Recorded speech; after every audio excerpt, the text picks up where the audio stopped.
سلامونه او احترام ګرانو هیوادوالو، خدای دې وکړي چې ښه واوسېږئ. هیوادوالو، اوس مې دغه ویډیو کتله، دومره دردونکې ویډیو د تاسو سره هم شیر کوم او هیله درنه کوم تاسو هم شیر کولو کې راسره مرسته وکړئ تر څو موږ دغه خپل غږ تر ننګرهار مشرانو او د کابل ټولو مشرانو پورې ورسوو. د مومندرې ولسوالۍ ته دغه استادان په دې ټوپونو باندې اوړي، اخوا لاسته د مکتبونو کې شاګردانو ته چې تدریس ورکړي. دې ته وایي تعلیم ته ژمنتیا، چې موږ او تاسو هیوادوال تعلیم ته څومره ژمن دي او څومره خوشحاله دي، حتی د خپل سر سره لوبه کوي. امکان لري دغه ټوپ په دې سمندر کې په دې اوبو کې په دوی باندې هوا ته نیوځي، خرابه شي، وچاودېږي، مګم د ده ژوند لاړو. او په سلهاو استادانو او شاګردانو همدغسې هر کال په دغه سمندر کې د دوی ژوند له لاسه ورکړی دی. د دې موږ او تاسو ټول ننګرهاریان او ټول مومندرې ولسوالۍ وګړي شهیدان دي چې موږ او تاسو په دغه ځای کې ډېرې سیاسرې، خویندې، میندې، پلرونه او ورونه ټول له لاسه ورکړي دي په خاطر د دغه پل، چې په دغه مومندرې ولسوالۍ ته هیڅ پل نشته دی او هیڅ امکانات موږ ورته نه لرو چې په دغه ځای کې یو پل جوړ کړو.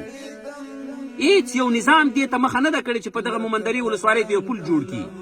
نو نن موږ د اسلامي اماراتو ټولو مشرانو نه غوښتنه او هیله لرو، خصوصا د ننګرهار مشرانو نه، والي صاحب محترم نه، امنیه قمندان نه، د ښاروال صاحب محترم نه، د معرف ریاست رئیس نه، ټولو نه غوښتنه او هیله لرو چې د دې پل څاروي وکړي او معلومات یې وکړي چې په دې پل باندې څومره مصارف راځي او بیا یې د مرکزي حکومت سره شریک کړي.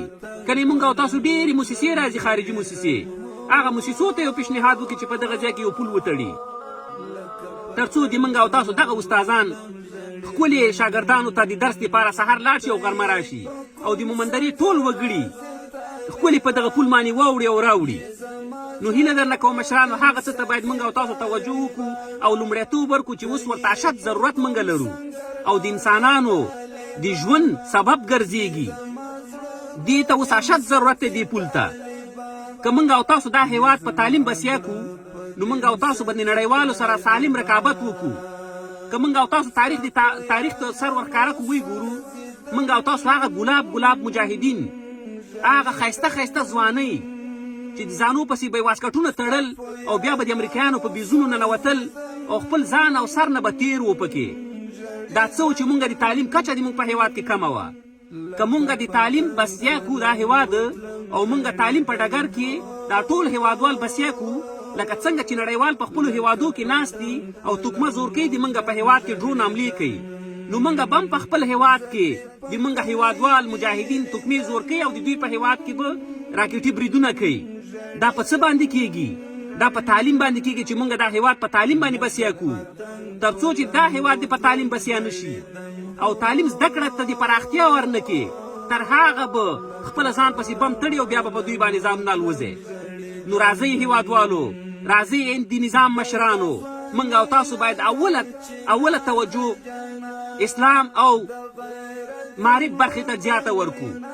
کله که موږ دا هیواد په معرف باندې بسیا کې نو موږ نړیوالو ته غاښ ماتونکي ځوابونه ورکولی شو، لکه څنګه چې نړۍ د موږ په هیواد کې لاس وهنه کوي، لکه څنګه چې نړۍ د موږ په هیواد کې ډرون حملې کوي، همدغسې موږ هم تاسو هم کولی شو چې د خپل هیواد نه د دوی په هیواد باندې د ډرون حملې وکړو. نو دا هر څه هغه څه کولی شي چې موږ تعلیم ته وده ورکړو، تعلیم ته ترجیح ورکړو. نن په دغه ځای کې تعلیم ته د پول ضرورت دی، موږ پول نه لرو. زه مطمئن یم په سلاو شاګردان زړه نه ښه کوي چې واوړي او راواوړي، په سلاو استادان زړه نه ښه کوي چې دغه ځای کې واوړي او راوړي، ځکه چې دوی د ژوند بچیو کورنۍ ورته ناسته ده، خپل ژوند خو نشي ورکولی چې دې ځای کې خپل ژوند له لاسه ورکړي. خو هغه څوک چې ډېره زیاته مینه لري او د خپل سر نه هم تېر دی، هغه په ټوپه واوړي او راوړي. نو هیوادوالو، مشرانو، کشرانو ټولو باندې غږ کوم چې راځئ موږ او تاسو لاس په کار شو د خپل مشرانو سره مرسته وکړو، د هیواد په جوړولو کې مرسته وکړو تر څو دا هیواد د نړۍ سره سیال کړو. دا موږ او تاسو یووالی، اتفاق او اتحاد کولی شي چې دا هیواد د نړۍ سره سیال کړو. هیوادوال دا پیغام در سره شیر کړي چې د ننګرهار ټولو مشرانو ته ورسیږي او د معرف وزیر ته هم ورسیږي چې دغه پل ته لومړیتوب ورکړي چې د مومندرې ولسوالۍ اشد ضرورت پل ته لري.